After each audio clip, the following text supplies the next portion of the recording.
प्रधानमंत्री नरेंद्र मोदी कुवैत के 2 दिन के दौरे पर हैं। 43 वर्षों में ये ऐसा पहला मौका है जब कोई भारतीय प्रधानमंत्री कुवैत की यात्रा कर रहे हैं। इससे पहले इंदिरा गांधी ने 1981 में कुवैत का दौरा किया था। अब कुवैत की बात आई है तो ये भी जान लेते हैं कि हाल ही में कुवैत में ऐसा क्या मिला जिसने न केवल पुरातत्वविदों बल्कि धर्म और इतिहास के शोधकर्ताओं को भी हैरत में डाल दिया।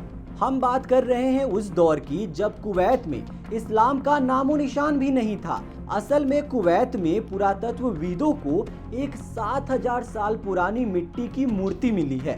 यह मूर्ति किसी एलियन जैसी दिखाई देती है।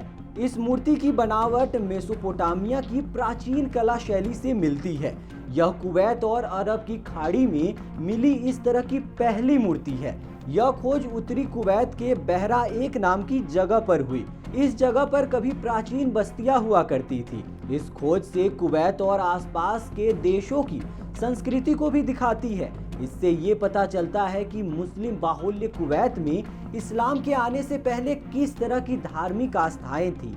एक्सपर्ट का कहना है कि यह मूर्ति मेसोपोटामियाई मिट्टी से बनी है, न कि अरब की खाड़ी की स्थानीय मिट्टी से बनी है। इससे पता चलता है कि उबैद लोग अपनी परंपराओं को इस क्षेत्र में लाए थे। इस मूर्ति में बारीकी से बनाया गया सिर, तिरछी आंखें, चपटी नाक और लंबी खोपड़ी है।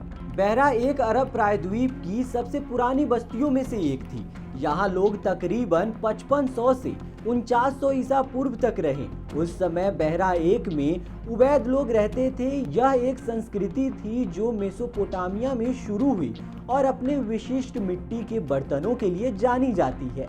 इसमें एलियन जैसी मूर्तियां भी शामिल हैं। बेल्जियम में गेंट विश्वविद्यालय के एक पुरातत्वविद ऑरेली डेम्स का मानना है कि ये मूर्ति उस वक्त के लोगों के धार्मिक अनुष्ठान और सामाजिक प्रथाओं के बारे में जानकारी देगी। साथ ही प्रागैतिहासिक खाड़ी क्षेत्र और मेसोपोटामिया के बीच संबंधों को भी सामने लाएगी। ये मूर्ति दिखाती है कि 5वीं सहस्त्राब्दी ईसा पूर्व के दौरान उबैद समाज में किस तरह का चलन था। मिट्टी के मूर्ति के सिर पर विशेषज्ञों का अध्ययन जारी है। कैसा लगा आपको ये वीडियो? अपनी राय कमेंट बॉक्स में बताएं। मेरा नाम है रोहित।